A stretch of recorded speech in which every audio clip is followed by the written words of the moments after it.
Bonjour, je suis Bertrand Tavernier et la première chose que j'ai envie de vous dire, c'est que je me faisais une joie de venir. J'étais extrêmement content de découvrir cette région, de présenter des films, de discuter avec vous, de parler de mon cinéma, du cinéma français, de parler de films, de l'amour que j'ai pour le cinéma. Donc j'étais très très heureux. On m'avait dit en plus que c'était une région splendide, qu'il y avait des choses formidables à voir, qu'on y mangeait très bien, enfin il y avait toutes les qualités, quoi, bref.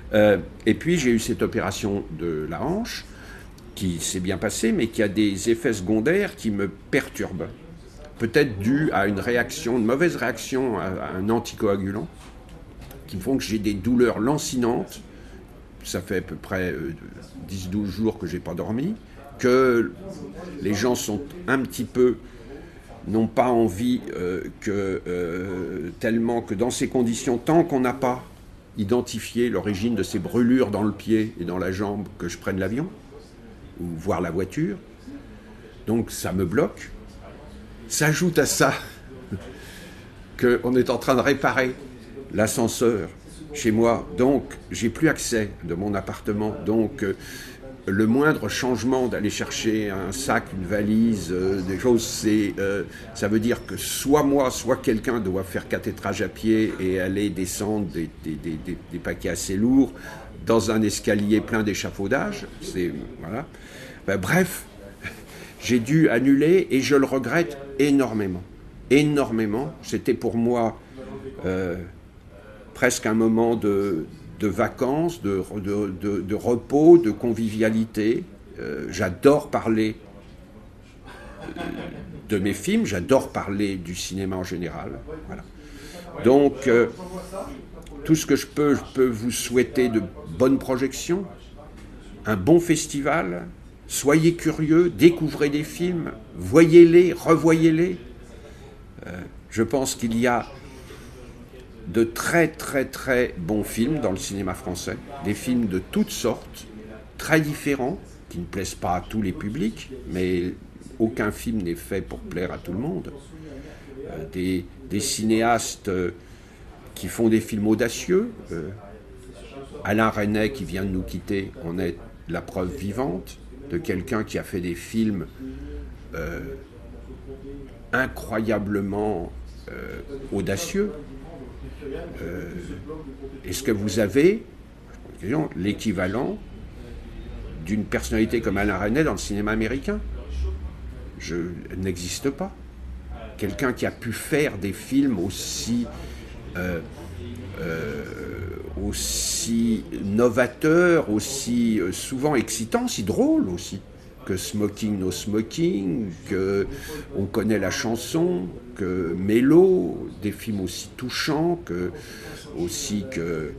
Cœur, des films comme Hiroshima mon amour, ou La guerre est finie, ou Muriel. Bref, c'est une œuvre extraordinaire. Il y a aussi beaucoup d'autres cinéastes, d'Olivier Assayas, Benoît Jacquot. On a vu donc à Cannes qu'il y avait une relève, Pascal Ferrand, dont j'avais adoré Lady Chatterley. Il y a des documentaristes français de très grand talent qui ont fait des films souvent très très critiques et très forts sur les institutions françaises. Bref, non, il y a un côté, il y a un aspect très vivant dans le cinéma français, avec toujours des problèmes, rapport avec les financiers, des problèmes d'argent, des problèmes, mais c'est ça, à la limite, on peut dire que c'est ce que vivent tous les cinéastes du monde entier. Voilà. Donc, vraiment, j'espère que vous serez intéressés. Je ne sais pas, on présente plusieurs de mes films, non? On présente Capitaine Conan, je crois, non? Capitaine Conan, qui est un film qui se passe dans les Balkans, qui parle de la guerre de 14, dont on qu'on célèbre à l'heure actuelle, et qui parle d'un aspect inconnu de la guerre de 14. Les batailles qui ont eu lieu dans les Balkans, d'une armée française très très importante. Hein. Il y a eu jusqu'à 500 000 hommes là-bas, aidés par les troupes grecques, se battant contre les Bulgares, les Turcs, les Allemands. Et l'une des grandes victoires de la guerre de 14, ce sont les premières scènes de Conan, c'est la bataille du Sokol. Et il y avait tellement dans le commandement français une jalousie pour l'armée d'Orient, le désir du maréchal Foch que la victoire vienne de l'Ouest, ne vienne pas de l'Est, vienne de l'Alsace-Lorraine, qu'on a stoppé après cette victoire du Sokol, où les soldats n'ont pas eu le droit de participer au grand défilé des victoires, où il y avait toutes les victoires françaises, il n'y avait personne du Sokol après l'armistice, lors du défilé à Paris, pour montrer le mépris dans lequel on tenait ces soldats, qui ont remporté une victoire qui a abouti à la capitulation de la Bulgarie, de l'Empire austro-hongrois et de l'Empire ottoman. Cette victoire, c'est une date majeure.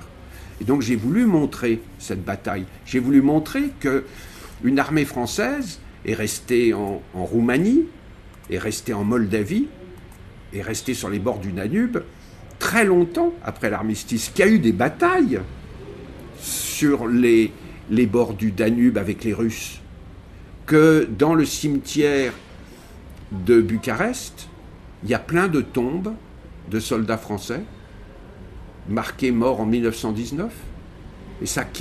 Et quand j'ai montré Capitaine Conan à 2 ministres de l'Éducation nationale français, les 2 ignoraient complètement cet épisode de la guerre. Les 2, Jacques Lang et Lionel Jospin. Donc j'ai eu le plaisir de faire un film qui apprenait certaines choses sur l'histoire de mon pays à des ministres de l'Éducation nationale. Ce qui est un moment très réconfortant. Ça vous donne beaucoup, beaucoup, beaucoup de plaisir. Donc, il y a Capitaine Conan, que j'espère que vous aimerez. Et puis, il va y avoir maintenant Quai d'Orsay. Et Quai d'Orsay, c'est un film que j'ai adoré faire. C'est une comédie. C'est une comédie sérieuse, mais c'est une comédie sur le fonctionnement du ministère des Affaires étrangères avec un certain type de ministre. Tout le monde sait que les auteurs de la merveilleuse bande dessinée se sont inspirés de Dominique de Villepin, puisque la personne qui a écrit le scénario de la bande dessinée a travaillé 4 ans avec Dominique de Villepin. Donc nous avons un ministre extravagant, fou, délirant, qui harcèle ses collaborateurs, qui a des méthodes très curieuses, qui crée un bordel, un chaos épouvantable autour de lui, mais avec quand même des idées claires. Il ne faut pas suivre les néoconservateurs américains. Il n'y a pas d'armes de destruction massive. La France ne doit pas intervenir au Louz-Démistan, Irak. Et contrairement à des prises de position françaises récentes, là, il n'en change pas de position. Il reste sur les mêmes positions. Et le sujet du film, c'était comment, à l'intérieur de ce chaos, de ce monde où on a l'impression que c'est absolument terrible, le fonctionnement de tout ça, eh bien, sort une prise de position tout à fait formidable pour la France et un des plus beaux discours de l'histoire de la diplomatie française de ces 30 ou 40 dernières années. Un des rares moments où on a été un moment fier d'être français. Et c'est sorti, moi c'est ce qui est intéressant, c'était sorti d'un travail dont on a l'impression qu'au quotidien, rien, ça ne peut donner rien de bon. Or, ça a donné quelque chose de formidable. Et moi, j'y vois, c'est un peu pour terminer, ça, une sorte d'allégorie sur la fabrication d'un film, qui quelquefois, pour un observateur extérieur, un tournage de film paraît délirant. Personne ne comprend ce qui s'y passe, ce qu'on y fait, pourquoi on agit, pourquoi on attend, pourquoi on refait 40 fois telle ou telle chose. Les gens n'ont pas l'air de se parler, quelquefois il y a des dissensions énormes, des rivalités, et puis quand le film sort, tout paraît logique et tout paraît clair. Et ça, c'est intéressant, c'est le mystère de la création. La création peut quelquefois avoir lieu dans une atmosphère qui paraît être le contraire d'une atmosphère propice. Voilà, donc c'était ça, Quai d'Orsay. J'espère que vous aimerez beaucoup les acteurs que j'ai trouvés formidables tous. Thierry Lhermitte, que je voudrais saluer, ou Nils Arestrup, ou Anaïs de Moustier, la vedette maintenant du film de Pascal Ferrand, qui est merveilleuse, Raphaël Personnaz, tous ces comédiens. Et je dois dire que le film a paru très très juste à tous les ministres des Affaires étrangères qui l'ont vu en France. Ils l'ont tout, et y compris aux fonctionnaires. Les fonctionnaires m'ont dit, mais c'est exactement...